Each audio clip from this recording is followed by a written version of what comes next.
As a man, what concerns mankind concerns me. As a Bangali, I am deeply involved in all that concerns Bengalis. This abiding involvement is born of and nourished by love, enduring love, which gives meaning to my politics and to my very being. Sheikh Mujibur Rahman.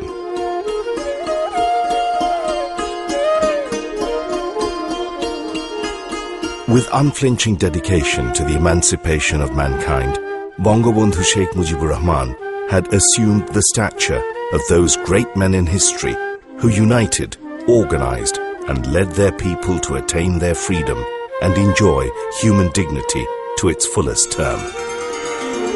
The Bengalis strove to free themselves from the shackles of exploitation and domination, inspired by his ideals. The road to freedom had been a long one.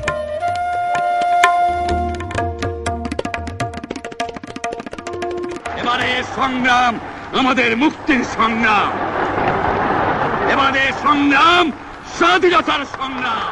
Joy Bangla.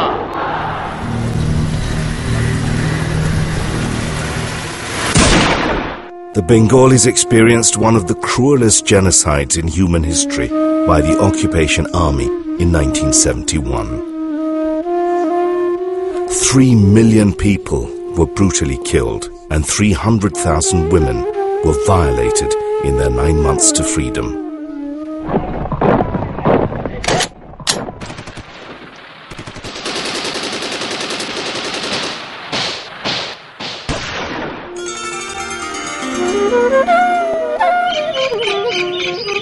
Bangladesh emerged as one of the most resilient countries in the world map as a free nation.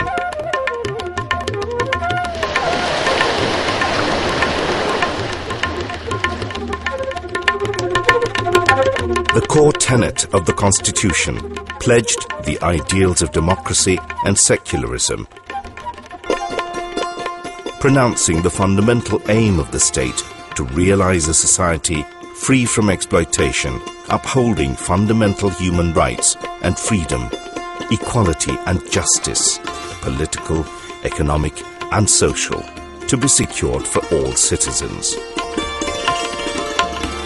Bangabandhu started his journey with a huge challenge of reconstruction and rehabilitation on the massive destruction left by the occupation force.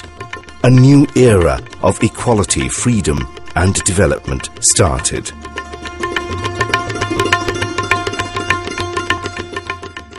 The founding father of Bangladesh could not see the country he envisioned due to his martyrdom in 1975.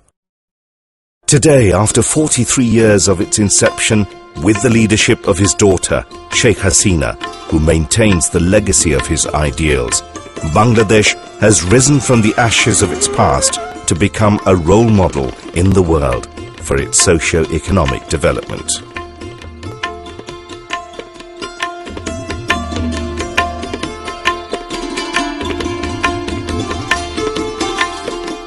The emergence of the ready-made garments industry is the shining beacon that leads the process of development and growth. Using the country's diligent, able workforce, this sector has been making the biggest contribution to the country's economy. Bangabandhu had envisaged a booming industry providing employment for the striving mass long before the emergence of Bangladesh. All labor laws which restrict the basic rights of workers must be repealed. They can be expected to make their full contributions toward increasing industrial productivity. Productivity in all sections of the economy must be increased to the maximum extent possible if we are to meet the needs of our society. Today, his cherished dream has seen the light of the day. A significant number of garment factories now employ 4.4 million workers. 80% of these workers are females, totaling around 3.5 million women.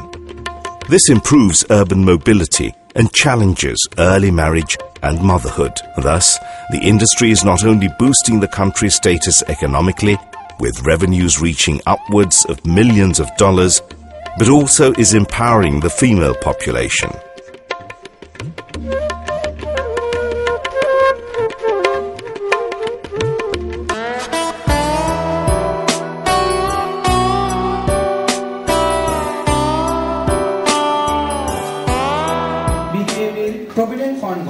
মহোদয়কে সংবর্ধনা প্রদান অনুষ্ঠানে উপস্থিত সকলকে স্বাগত।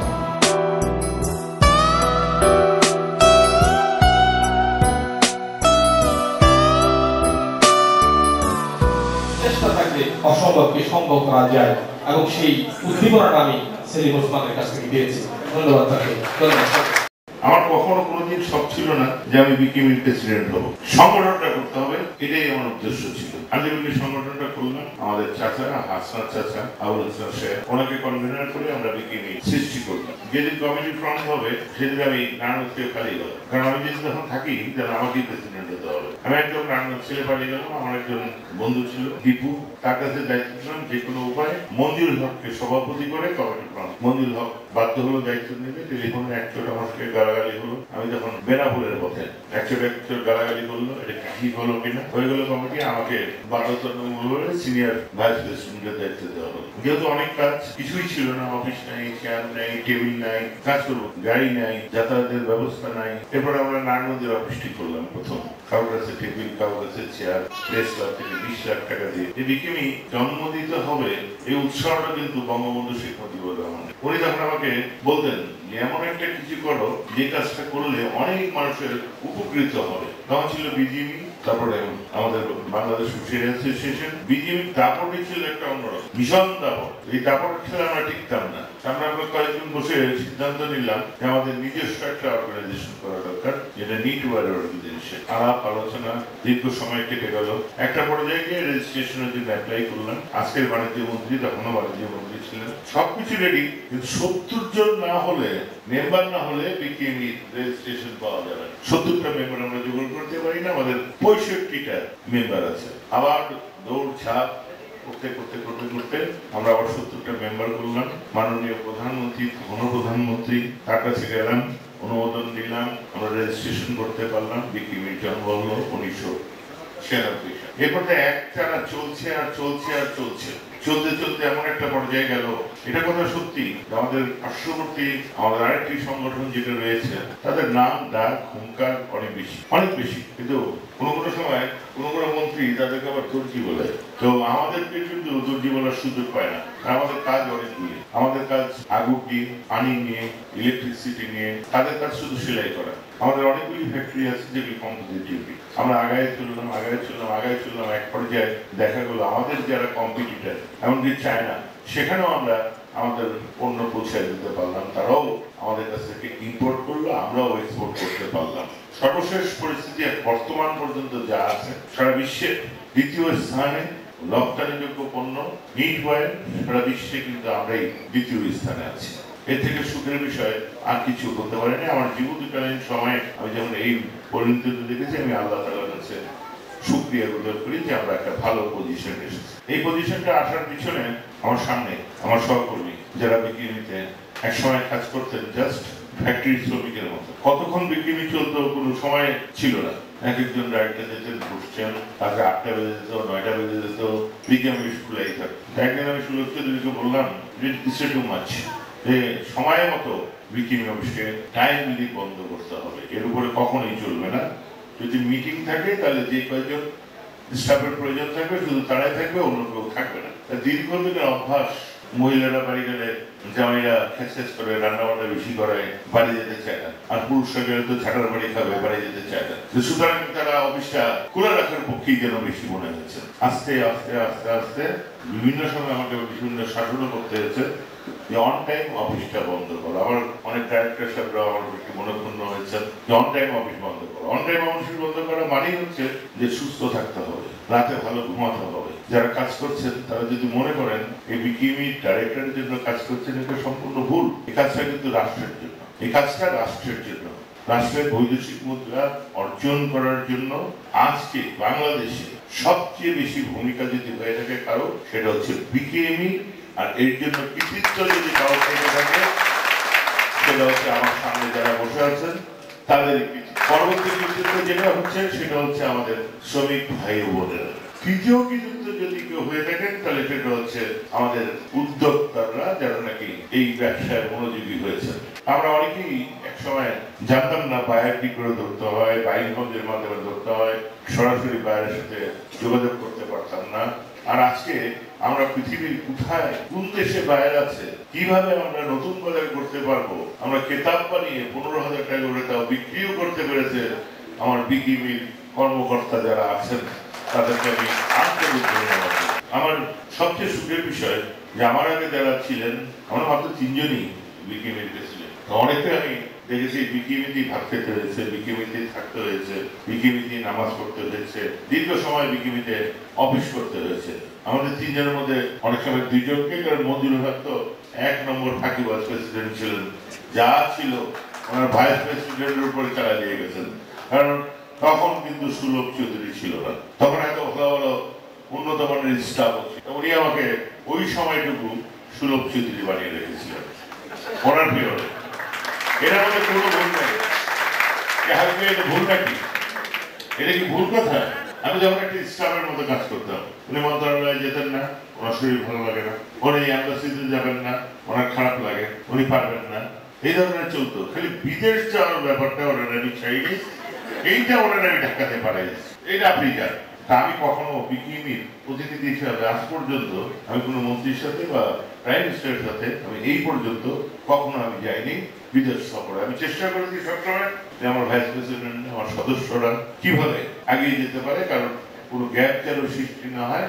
যারা আজকে উদ্যোক্তা, যারা আজকে ডাইরেক্টর, তারা যেন ভবিষ্যতে যে কোনো ভাবে প্রেসিডেন্ট হতে পারে, দায়িত্ব দিতে পারে, এটা আমি চেষ্টা করেছি। একইভাবে আমি বিকিএমের স্টাফদেরকে পুরো ভরসা রেখেছি। আমি অফিসে খুব কম যাই, নারায়ণগঞ্জ অফিসে কম যাই, ঢাকা অফিসে কম যাই, আর চিটাগাং অফিসে আমি যাইনি। আমি চিটাগাং অফিসে যাইনি এই কারণেই কম যাই, আমি যদি বেশি যাই তাহলে আপনারা আমার উপর ডিপেন্ডেন্ট হয়ে যাবেন, অনেক বেশি ডিপেন্ডেন্ট হয়ে যাবেন, এবং আমার ভাইস প্রেসিডেন্টরা দেখা যাবে কোনো দায়িত্ব নেবেন না, যা আছে সব প্রেসিডেন্টের উপরে চাপিয়ে দেবেন। এটাই আমার আসল ঘটনা। আমি খুব কম যাই, তাহলে আমার বাড়ির উপর দিয়ে যাওয়ার সময় ঢাকা অফিস আমি বসে যেতে পারি, নারায়ণগঞ্জে আমি সময় কাটাতে পারি। আবার এখন তো অসুবিধা হয়ে গেছে, হয়তো গোলামি চাকরি নিয়েছি, যেখানেই যাই সেখানেই পিছনে পিছনে লোক আছে। বিকিএম সেগুলো দেখা যাবে যে 50-70 জন খবর পেয়ে ভিতরে ঢুকে গেছে। আমার আত্মবিশ্বাস হচ্ছে ভীষণ ভাবে আমি যদি আমার এই জীবনে যদি কারোর উপরে ভরসা রাখতে পারি, অবশ্যই এটা নাসির ওসমান না, এটা হচ্ছে সুলভ চৌধুরী। আমি দ্বিতীয়বার কখনো প্রেসিডেন্ট হতাম না, কখনো না। এই সুলভ চৌধুরী আমাকে বাধ্য করেছে তার ভাবির কাছে বলে, তার ভাবিকে দিয়ে আমাকে বাধ্য করেছে যে না, আমাকে বিকেবিকে ইলেকশন করতেই হবে, আমাকে থাকতেই হবে। যেটা করেন আল্লাহ ভালোর জন্যই করেন, অনেক ভালোর জন্য করেন। আমি আপনাদের সাথে প্রায় একটা সুরে কথা বলি, প্রায় লাগান্বিত হয়ে কথা বলি, কখনো আমার মেয়ের মতো কথা বলি, কখনো আমার ছেলের মতো কথা বলি। তবে এটা আমি বুঝতে পারি সবাই আমাকে একটু বেশি ভয় পায়। বিকেবির সদস্য অবশ্যই বাড়বে, অবশ্যই বিকেবির সদস্য এভাবে বাড়তেই থাকে, যদিও মেম্বার সংখ্যা কমেই যাচ্ছে। ক্রাইসিস কমিটি মিটিং এ বললাম যে আমরা দেখতে পাচ্ছি একটা দুঃস্বপ্ন, এটা মনক্ষুণ্ণ হওয়ার কিছু হয়নি, এটা সময়। একটা সময় এই ইউরোপিয়ান মালটা তৈরি করছে টার্কি, স্পেন, আর পুরো সাপ্লাইটা বাইরে থেকে শ্রীলঙ্কা দিত। আজকে আমাদের থেকে ইউরোপের অর্থনৈতিক অবস্থা অনেক বেশি খারাপ, বেকার ছাড়া অন্য কিছুই ওখানে নেই, বেকারত্বে ভরা, বেকার ইউরোপে খুব অল্প পয়সাতে এখন মানুষ কাজ করতে চায়। In a moderate Muslim country, RMG has induced a silent revolution. Today, the majority of garment factories in Bangladesh are focusing on maintaining an international standard of work environment through ensuring various measures of safety and security. With special focus on employee welfare, steps have been taken to improve workers' facilities and enhance their talent. Prime Minister Sheikh Hasina has set her eyes on the year 2021, the golden jubilee of the War of Independence, as the time limit by which Bangladesh will progress to officially become a middle-income country. Bangladesh হবে মধ্যম আয়ের পর্যায় পেরিয়ে এক শান্তিপূর্ণ, সমৃদ্ধ, সুখী ও উন্নত জনপদ। In accordance with this goal, Bangladesh Garment Manufacturers and Exporters Association, BKMEA, with cooperation for its friends from the world over, multinational brands, companies and conglomerates have set up their own goal to exceed an amount of $50 billion in revenues by 2021 to celebrate the 50th anniversary of Bangladesh.